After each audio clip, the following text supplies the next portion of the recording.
অনেকদিন আগে সখীপুর নামে একটি গ্রাম ছিল। সেখানে একজন কৃষক থাকত, যার নাম বেলাল। বেলালের ওই গ্রামে ছোট একটা ঘর ছিল। সেখানে সে তার স্ত্রী আর তার ছেলে নয়নকে নিয়ে থাকত। বেলালের কাছে অনেক জমি তো ছিল, কিন্তু সেই জমিগুলোতে কোনো ফসল হতো না, যার কারণে সে সংসার চালানোর জন্য এক মোড়লের বাড়িতে কাজ করত।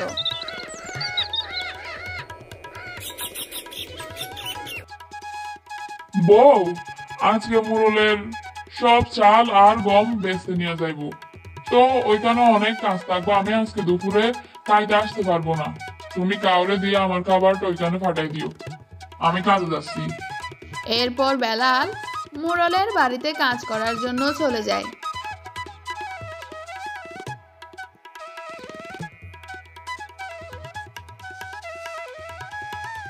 আজকে তো কাউকে দেখতে পাচ্ছি না। এখন যে কাকে দিয়ে খাবার পাঠাই, মনে হয় আমাকেই যেতে হবে। বেলালের বউ বেলালকে খাবার দেওয়ার জন্য মোড়লের বাড়ির দিকে হাঁটতে শুরু করে।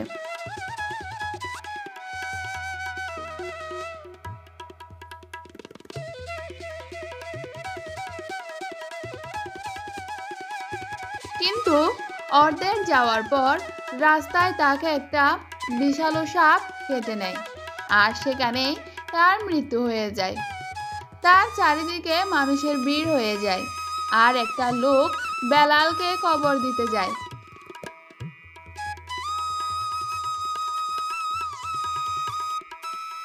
বেলাল, এখনই খবর পেলাম তোর বউকে রাস্তায় সাপে কাটছে। তাড়াতাড়ি আয়, কাজ পরে করিস। বেলাল পুরো হতভম্ব হয়ে যায় আর তার স্ত্রীর কাছে চলে যায়।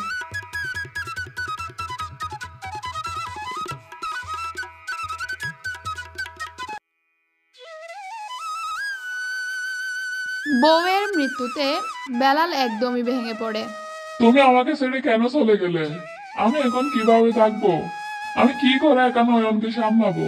তার থেকে তো ভালো আমি মরে যেতাম। তুমি অন্তত আমাদের নয়নকে সামনে বড় করে তুলতে।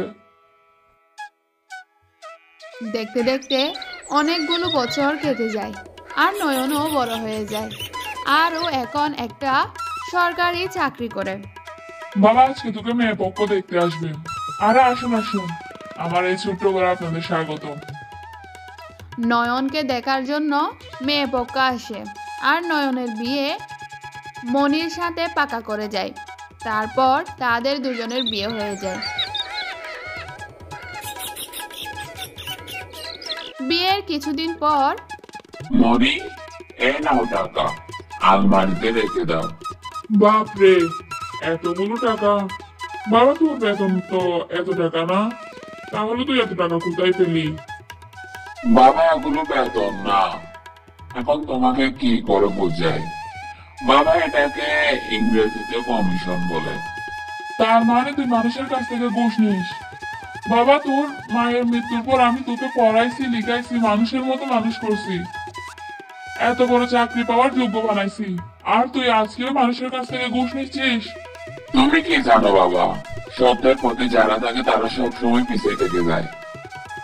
আমি যদি শুধু চাকরির বেতনটা নিই, তাহলে আমি ধীরে ধীরে উন্নতি করতে পারবো। আর যদি আমি কমিশন নিই, তাহলে আমি খুব তাড়াতাড়ি সফলতা পাবো, আর খুব তাড়াতাড়ি উন্নতি করতে পারবো। বাবা, যে সত্যের পথে চলে সে ধীরে ধীরে সফলতা লাভ করে, ধীরে ধীরে তার উন্নতি হয়। কিন্তু যে ঘুষ নেয়, খারাপ পথে চলে, সে খুব তাড়াতাড়ি ধ্বংস হয়ে যায়। আমার যা বলার আমি তা বললাম, এখন বাকিটা তোর ইচ্ছা। এতটুকু বলে বেলাল ঘর থেকে চলে যায়।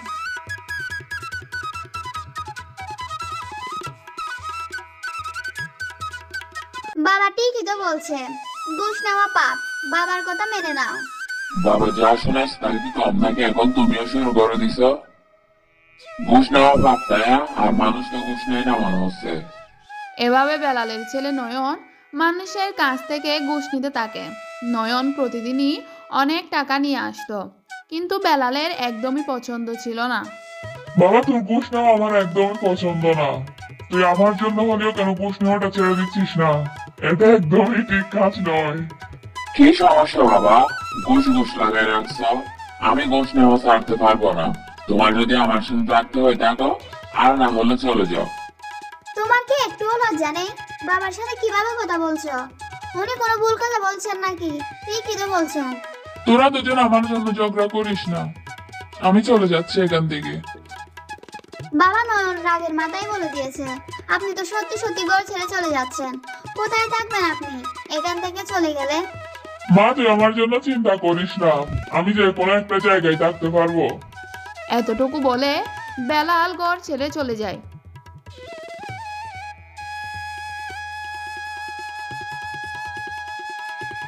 আরে তুমি কেমন ছেলে? তোমার বাবা ঘর ছেড়ে চলে গেল আর তুমি একবারও আটকালে না? এগুলো ভাবতে কিছু না। তুমি আমার মা হইতে আইসো না। তোমার যদি থাকতে হয় আমার সাথে থাকো, আর না হলে দরজা খোলা আছে, তুমিও চলে যেতে পারো। বেলাল নিজের ঘর ছেড়ে মুরলের ঘরে চলে যায়। কি হয়েছে বেলাল? আজকে তো তুমি কাজের সময় হওয়ার আগেই চলে আসছো। তারপর বেলাল মুরলকে তার সব কথা খুলে বলে। আরে বাপরে, তোমার ছেলে তোমাকে ঘর থেকে বের করে দিল? তুমি চিন্তা করো না, আজ থেকে তুমি আমার সাথে আমার ঘরে থাকবে। না না বুড়ো সাহেব, আমি আমার জমিতে থাকতে পারবো। তুমি খোলা জমিনে কিভাবে থাকবে?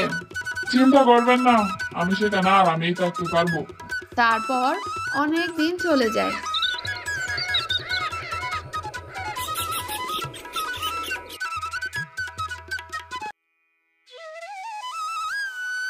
তোমার মুখ এমন কেন লাগছে? অফিসে কিছু হয়েছে নাকি? আজকে যখন ঘুষ নিচ্ছিলাম তখন আমি ধরা পড়ে যাই, আর আমাদের চাকরি থেকে বের করে দিয়েছে। বলেছে এতদিন যা ঘুষ নিয়েছি তা 2 দিনের মধ্যে ফেরত দিতে। যদি আমি 2 দিনের মধ্যে ফেরত দিতে না পারি তাহলে তারা আমার ঘর বাড়ি বিটা সব তারা নিয়ে নিবে।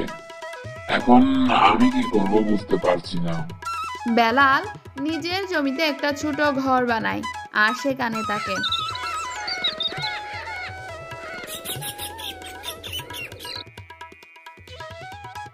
মুরল সাহেব বেলালের সাথে দেখা করার জন্য একদিন ওর ঘরে যায়। আরে বেলাল, তোমার জন্য একটা খুশির খবর আছে। তোমার যে জমিগুলো আছে সেগুলো একটা ফ্যাক্টরির জন্য কিনতে চাচ্ছে। পুরো 5 লাখ টাকা দিবে তোমাকে। কি 5 লাখ টাকা? আমার তো আপনার কথা বিশ্বাসই হচ্ছে না। আরে আমার কথা বিশ্বাস করো, আমি সত্যি বলছি। উপরওয়ালা আমার আশাটা পূরণ করলো।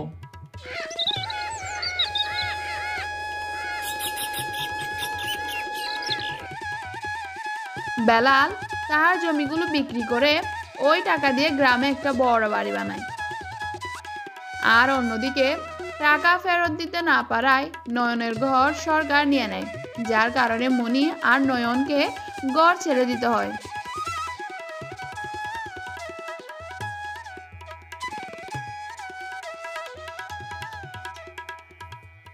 আজ তোমার লোভের কারণে বাবাকে ঘর ছেড়ে চলে যেতে হয়েছে। এখন আমরাও বেঘর হয়ে গেলাম। কোথায় যাব এখন আমরা? সব তোমার লোভের কারণে হয়েছে, তোমার লোভের কারণে। আসো বাবা নয়ন, আসো। এখন তো তোমার বাবা লাখপতি হয়ে গেছে। তুমি এই খবর শুনে আসছো জানি। তুমি এখানে টাকার ডুবে আসছো। তোমার মা কেমন ছিল তোমার মনে আছে? এই বেলাল, তোমার বাবাই তোমাকে এত কষ্ট করে এত বড় করেছে। তুমি সেই বাবাকে ঘর থেকে বের করে দিছো। তোমার এগুলো করতে একটুও লজ্জা করলো না? মোরল সাহেব, নয়ন এখনো ছোট বাচ্চা, বুঝতে পারেনি, না বুঝেই ভুল করেছে। আর কিছু বললেন না, ওকে যেতে দেন, মাফ করে দেন। বাবা আমাকে মাফ করে দাও, আমার অনেক বড় ভুল হয়ে গেছে। আমি তোমার কথা শুনিনি। আজকে তোমার কথা না শোনার কারণে আমার চাকরিটা চলে গেছে। আমি পুরো রাস্তায় চলে এসেছি। কোনো ব্যাপার না নয়ন, আমি তোকে বলেছিলাম না, সত্যের পথে চললে ধীরে ধীরে অনেক দূরে যাওয়া যায়, অনেক উন্নতি করা যায়। বেবাড়ির পথে চললে খুব তাড়াতাড়ি ধ্বংস হয়ে যায়। ধ্বংস ছাড়া আর কিছু পাওয়া যায় না।